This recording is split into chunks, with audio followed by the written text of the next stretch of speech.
Okay, so in translation from every other language to English for the Bible. In Jude 14 through 15, it clearly states, "Behold, the Lord comes with 10,000 of his saints to execute judgment on all, to convict all who are ungodly." But if you go to a non-canonical book called Enoch 1:9, it speaks a little differently. And we're going to take this back to Greek and then back even further to Hebrew. This is actually a quotation from the book of Enoch 1:9, a non-canonical Jewish text that Jude quotes directly. And if Jude quoted it and he is in the Bible, it must be worth reading. The language, 10,000 of his saints. In Greek is, I can't pronounce it, Hagios, I think. Literally holy ones. The phrase can mean either angels or sanctified humans, depending on context. The state of the dead. I've discussed this in the past. When you die, you go to the grave, you're silent, you can't hear, you can't interact, you just wait until the end of times where all souls will be judged together. So, my statement reflects one common understanding that human souls sleep or cease in consciousness until the resurrection at the end. This is often called soul sleep and is taught in some Christian traditions, like Seventh-day Adventists and some Anabaptists. Never heard of them, but that's okay. But other traditions teach that believers' souls are conscious in God's presence immediately after death, which is Philippians 1:23 and Luke 16:19 through 31, Revelation 6:9 and 10. In that view, the saints could indeed be the souls of believers returning with Christ at the final judgment. It's possible, but... So the answer partly hinges on your view of what happens to the soul after death. Now, who are the 10,000 of his saints? Angelic host interpretation in many Old Testament texts. Where'd you go? Come here. Ratty bratty. Sorry. Okay. Angelic host interpretation. In many Old Testament texts, holy ones refers to angels, like Deuteronomy 33:2 and Daniel 7:10. Christ himself speaks of returning with his angels, Matthew 25:31, and then 2 Thessalonians 1:7. Redeemed saints interpretation. In Revelations 19:14, John describes the armies of heaven following Christ on white horses, clothed in fine linen, white and clean, which just a few verses earlier in 19:18 of Revelations, it explicitly identified as the righteous act of the saints. The passage strongly suggests redeemed believers as the ones riding with him.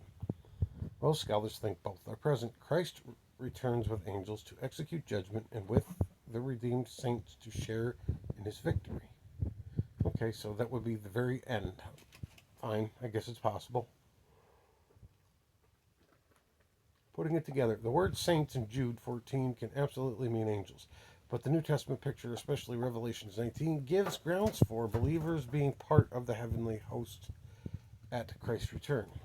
If you hold to soul sleep, then yes, it would seem as they must be angels, because the saints would then be conscious. Wouldn't be conscious yet. I think there's been some confusion, in my opinion. Here. Sorry. My pet rat is running on the floor. Yes, I said pet rat. Come here, baby. Come here, baby. Ratty doesn't go out where the kitties are. We get in trouble and we have a tussle. And we don't want that. Excuse me for that.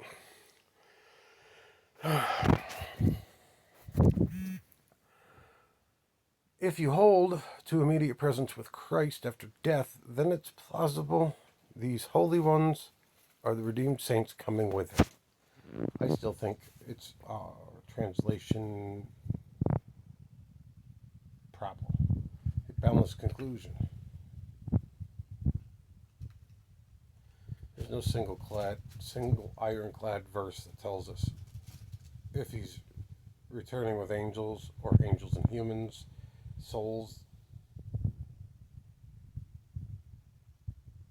But, okay, how about we take it back to the Hebrew word for soul? That would be nephesh, meaning life, self, being, person, or soul. Oh, you little bugger.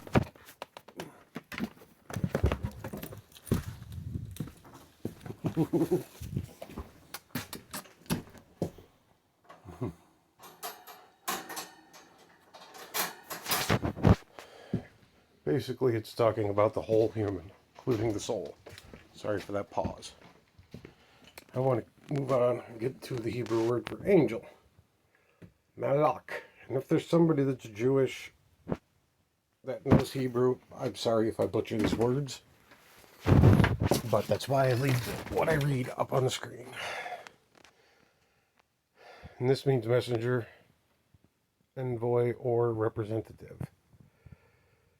And they, according to here, it can refer to either human messengers like Jacob's servants in Genesis 32:3, or divine messengers, spiritual beings sent by God. The Greek equivalent in the New Testament, or the Greek word, is angelos. Carries the same meaning as messenger. So, an angel called malak or malak isn't defined by species but by role, one sent with a divine message or purpose.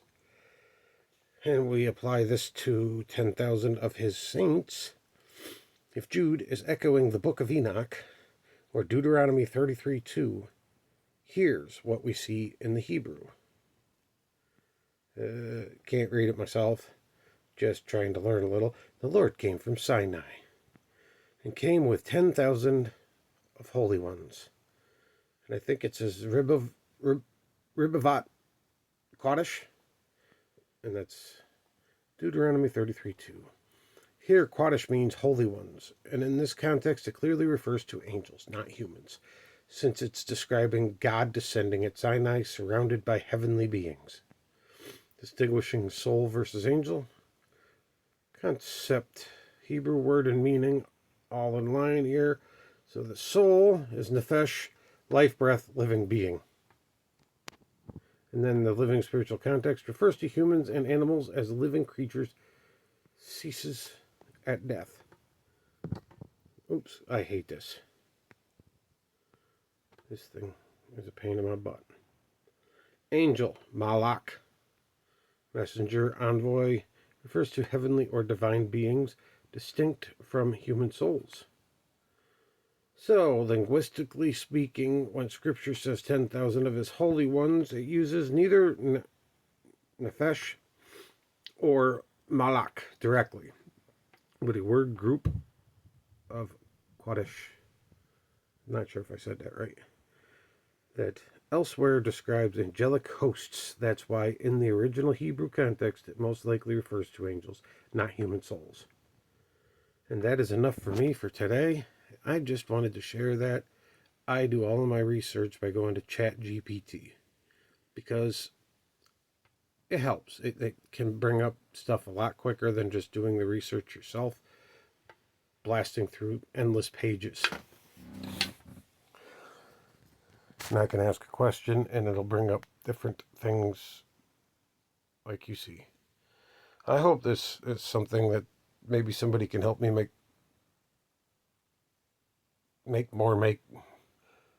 help me to make more sense of it. Sorry. Fumbled my words there. I think there's too much we're missing from the translations sometimes. Please comment below if you got something to say. Have a very nice day.